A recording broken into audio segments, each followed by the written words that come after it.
Hello viewers, आप सभी का पाथफाइंडर्स बैन अकेडमी में स्वागत है। फ्रेंड्स, कुछ दिन पहले पीयूष गोयल जी का एक बहुत बड़ा स्टेटमेंट आया था जब उनसे पूछा गया था कि आप इस टैरिफ वॉर में क्या चाइना को ब्लेम करते हैं या यूएस को ब्लेम करते हैं, आपके हिसाब से कौन गलत है यहाँ पे। तो पीयूष गोयल जी ने बिना हिचकिताते हुए कहा था कि China is the country who has to be blame, not Donald Trump. Because friends, पिछले कई दशकों से जब से ग्लोबलाइजेशन स्टार्ट हुआ, डब्ल्यूटीओ का गठन हुआ है, चाइना जो है वो अपने मैन्युफैक्चरिंग को बढ़ाया है at the cost of many other developing countries. सारे कंट्रीज के लोकल इंडस्ट्रीज को बर्बाद करके, अनएक्सप्लॉइटिव ट्रेड प्रैक्टिसेस को करके, और जिस तरीके से चाइना ने डंपिंग और ऐसे तमाम हथकंडे अपनाए हैं, और आज उसका नतीजा है कि चाइना इतना बड़ा इकोनॉमिक पावर हाउस बना है। इसीलिए पीयूष गोयल जी ने कहा है कि पिछले 30 सालों से चाइना जो है वो इसी तरीके के मैल प्रैक्टिसेस को करके इंडिया जैसे कंट्री के ग्रोथ को रोककर आज यहां से यहां बढ़ा है। और इसीलिए डोनाल्ड ट्रंप का जो नाराजगी है उस तमाम कंट्री से, specially China, that is very very much genuine, because China has really exploited the entire international trading system for its own benefit. लेकिन अब भारत सरकार की तरफ से एक बड़ा स्ट्रैटेजी आ रहा है कि कैसे चाइना को उसी के गेम में, ट्रैप में लाया जा सके। बिकॉज चाइना का जो गोल्डन पीरियड था, चाइना की जो इकोनॉमी एक्सपोर्ट के दम पर आराम से चलती थी, आज ऐसे हालात नहीं होने जा रहे हैं। बिकॉज यूएस और चाइना के बीच में जिस तरीके से टैरिफ वॉर हुआ है, और अब आप याद रखिएगा यूरोपियन यूनियन का भी चाइना के ऊपर प्रेशर बढ़ेगा। Because Donald Trump obviously European union को कहेंगे कि आप अगर नाटो की सिक्योरिटी चाहते हो, आप चाहते हो कि आपके गुड्स के ऊपर हम टैक्स ना लगाएं, तो आपको भी सख्त रवैया रखना पड़ेगा चाइना के साथ। ये पहले भी हो चुका है फ्रेंड्स। डोनाल्ड ट्रंप 1.0 में भी इसी तरीके से यूरोपियन यूनियन को चाइना के बारे में स्ट्रिक्टली एक्शन लेने की बात हुई थी। इनफैक्ट देखिए, रिसेंटली G7 में भी क्या हुआ। G7 के मीटिंग में वन चाइना पॉलिसी को पब्लिकली अनाउंस नहीं किया गया। अब इसमें तो यूरोप के भी कंट्रीज हैं, तो ये समझ में आता है कि चाइना के एक्सपोर्ट के ऊपर एक बहुत बड़ा हिट होने वाला है।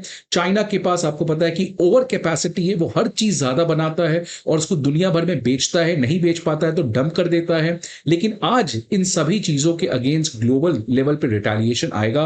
बिकॉज यूएस और चाइना के बीच में अभी तक का सबसे ग्रेवेस्ट टैरिफ वॉर स्टार्ट हो चुका है। लेकिन इंडिया जो है फ्रेंड्स, वो अब चाइना की इस बेबसी को, चाइना के इस कमजोरी को, चाइना के इस डेस्परेटनेस को, चाइना के इस आइसोलेशन को अपने बेनिफिट में यूज करना चाहता है। और यह बताता है कि इंडिया किस तरीके से एक स्मार्ट रियल पॉलिटिक का शोकेस कर रहा है। 1949 में जब चाइना बना था, पीपल्स रिपब्लिक ऑफ चाइना, तो नेहरू ने कहा हिंदी चीनी बाय बाय, और हमने चाइना को रिकॉग्नाइज किया। जब पूरे वेस्टर्न कंट्रीज ताइवान को रियल चाइना रिकॉग्नाइज करते थे, उस समय हमारा लगा कि चलो पड़ोसी देश है, अच्छे से हमें रहना है। लेकिन आज भारत सरकार को समझ में आ गया है कि पड़ोसी ही हमारा सबसे बड़ा एनिमी होने वाला आने वाले समय में।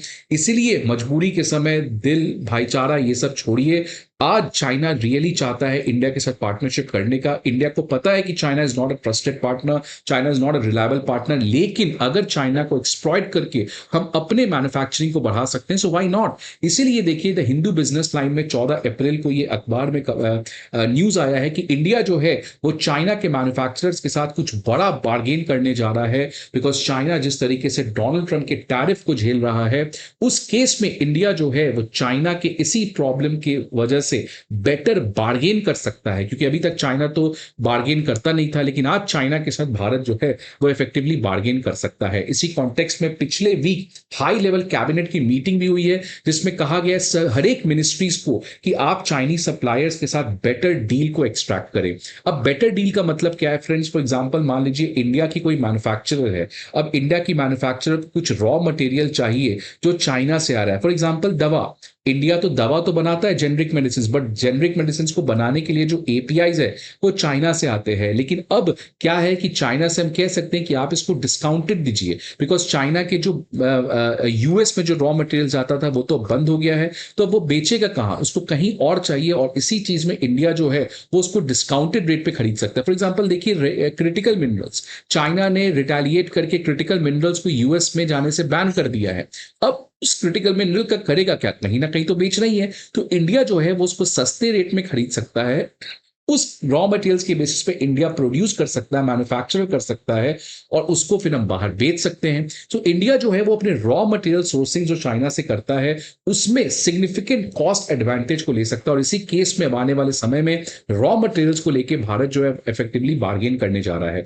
इसके अलावा और भी ऑब्जेक्टिव्स हैं इस बार्गेनिंग स्ट्रैटेजी के अंदर, जहां पे पहला है कि अब फॉर एग्जांपल मान लीजिए आप कोई भी इंडस्ट्री चाइना की जो यूएस को सामान बेच रही थी, अब आप देखिएगा जब से लिबरेशन डे के बाद टैरिफ आया है, यूएस के बहुत सारे खरीदार जो है वो चाइना के साथ अपने उस एक्सपोर्ट डील को कैंसिल कर दिए, वो चाइना से जो ऑर्डर था उसको कैंसिल कर दिए। अब चाइना के पास सामान पड़ा हुआ है, अब सामान बहुत ज्यादा कहीं ना कहीं तो बेचना है, तो उस केस में इंडिया जो है उन सभी चीजों को डिस्काउंटेड रेट में खरीद सकता है।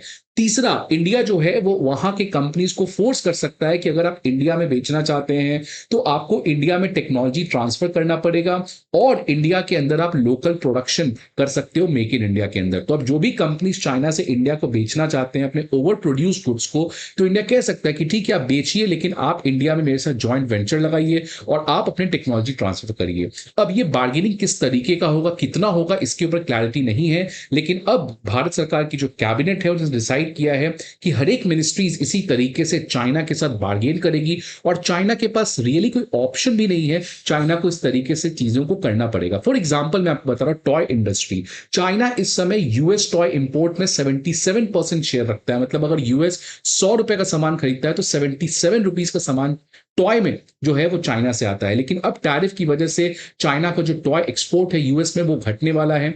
इनफैक्ट एक खबर आ रही है कि ग्वांगडोंग, जहां पे चाइना का सबसे बड़ा टॉय फैक्ट्री है, उसमें काफी सारे जो यूएस से ऑर्डर थे उसको कैंसिल कर दिया गया है।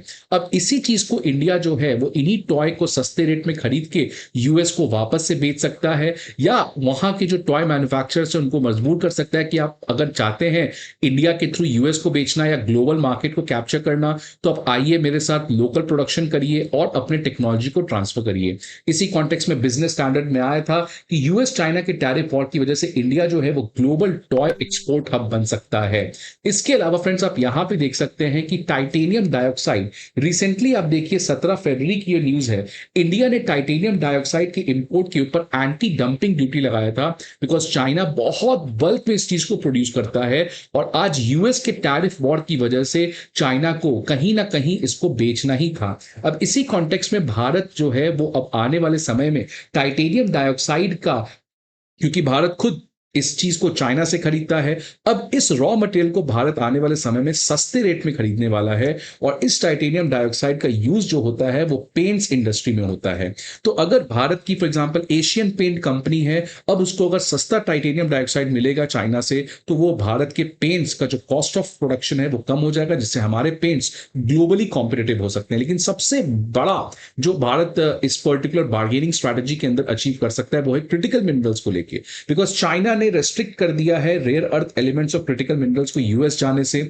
अब ये बेचेगा कहां, बिकॉज चाइना के पास अगेन बहुत बल्क में रेयर अर्थ एलिमेंट्स हैं। तो उस कॉन्टेक्स्ट में भारत जो है इसी ओवर प्रोडक्शन ऑफ चाइना को यूज करके वो कह सकता है कि आप हमें बेचे क्रिटिकल मिनरल्स, और उसका यूज आपको पता है एनर्जी, डिफेंस और इलेक्ट्रॉनिक सेक्टर में है। एग्जाम्पल आप यहां पे देख सकते हैं कि most of the critical minerals में भारत जो है वो 100% इंपोर्ट डिपेंडेंट है। और इसी के साथ खबर ये भी आ रही कि एसी, टीवी, फ्रिज और बहुत सारे से कंज्यूमर इलेक्ट्रॉनिक्स जो हैं जो चाइना से आते हैं, अब इंडिया को चाइना जो है वो सस्ता बेचने वाला है। तो इफेक्टिवली मैं कहना क्या चाह रहा हूं फ्रेंड्स कि आने वाले समय में चाइना की मजबूरी है, और इंडिया जो है वो चाइना की इसी मजबूरी को फायदा करके अपने लोकल मैन्युफैक्चरिंग को बढ़ाना चाहता है। उसके लिए सस्ते रॉ मटेरियल्स लेना, सस्ते बने बनाए गुड्स लेना, टेक्नोलॉजी ट्रांसफर को फोर्स करना और लोकल ज्वाइंट प्रोडक्शन के ऊपर फोकस करना।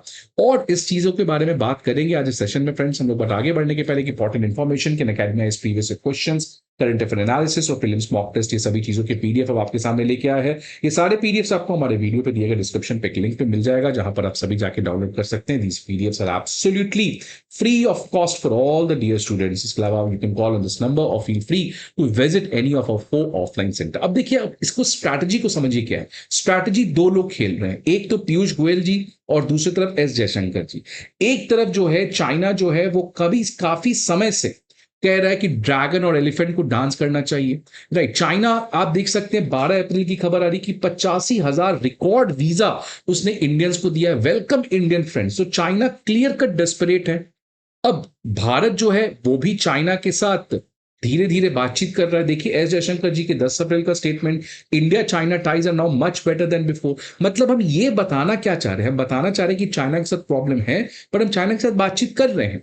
दूसरी तरफ अगर आप देखिएगा यूएस के साथ अगर हम बातचीत कर रहे हैं, तो यूएस के साथ भी हमारा ट्रेड टॉक जो है वो 6 वीक में खत्म होने जा रहा है, हम लोग फुली फाइनलाइज इसको करने जा रहे हैं। लेकिन दूसरी तरफ पीयूष गोयल जी कहते हैं कि India does not negotiate at gun point. So friends, इसको आप एनालिसिस कीजिए। एनालिसिस ये है कि आज यूएस चाइना के बीच में टैरिफ वॉर चल रहा है, और ऑल्दो ये सस्पेंड हो जाए बट ये खत्म नहीं होने वाला है। रेड लाइंस, लक्ष्मण रेखा पार हो चुकी है, आने वाले समय में ये टेंशन होंगे। अब इंडिया क्योंकि स्ट्रैटेजिक ऑटोनॉमी है, इंडिया ना यूएस का चाहता है ना हमें चाइना का चाहता बनना है। इंडिया को अपने नेशनल इंटरेस्ट को फुलफिल करना है, और इसी नेशनल इंटरेस्ट में इंडिया जो है वो इस समय ना ही यूएस के साथ जाना चाह रहा है ना ही चाइना के साथ। इनफैक्ट हमारा कोई दोस्त नहीं है, कोई दुश्मन नहीं है, हमारा एक ही चीज सुप्रीम है, नेशनल इंटरेस्ट को फुलफिल करना। इसलिए पीयूष गोयल जी जो है वो यूएस के साथ बातचीत कर रहे हैं, लेकिन कह रहे हैं कि हम गन पॉइंट पे टैरिफ बात नहीं करेंगे। उधर जयशंकर जी चाइना के बारे में स्टेटमेंट दे रहे हैं कि ठीक है रिलेशन जो है प्रॉब्लम में है बट आगे बढ़ रहा है, which means India is open both for China and US। India जो है वो दोनों कंट्री को इस पर्टिकुलर क्राइसिस में एक्सप्लॉइट करके अपने नेशनल इंटरेस्ट को फुलफिल कर सकता है। सेम चीज एस जयशंकर जी ने अपने किताब द इंडियन वे में भी कहा था कि आज दुनिया भर में कॉन्ट्रडिक्शंस हैं, किसी का रशिया के साथ लड़ाई है, किसी का रशिया से प्यार है, तो ये सब कॉन्ट्रडिक्शंस में देखिए इंडिया ने रशिया से S-400 खरीदा, यूएस ने सैंक्शंस नहीं लगाया बिकॉज हमें S-400 चाइना के अगेंस्ट यूज करना है। आज हम चाइना के साथ भी बातचीत कर सकते हैं, यूएस के साथ भी हम इकोनॉमिक रिलेशंस कर सकते हैं। So amidst this entire global contradictions, India जो है वो अगर अपने कार्ड्स को अच्छे से खेलेगा, so we have a lot of gain and that's what exactly India is trying to do। और अब चाइना के साथ ये बार्गेन स्ट्रैटेजी के अंदर इंडिया जो है वो लॉन्ग टर्म में अपने मैन्युफैक्चरिंग डेफिशिएंसी को काफी हद तक पूरा कर सकता है। फ्रेंड्स, आपके क्या सजेशन है, please let me know in the comment box. I hope आपको ये वीडियो अच्छा लगे। See you again for another video, till then good bye.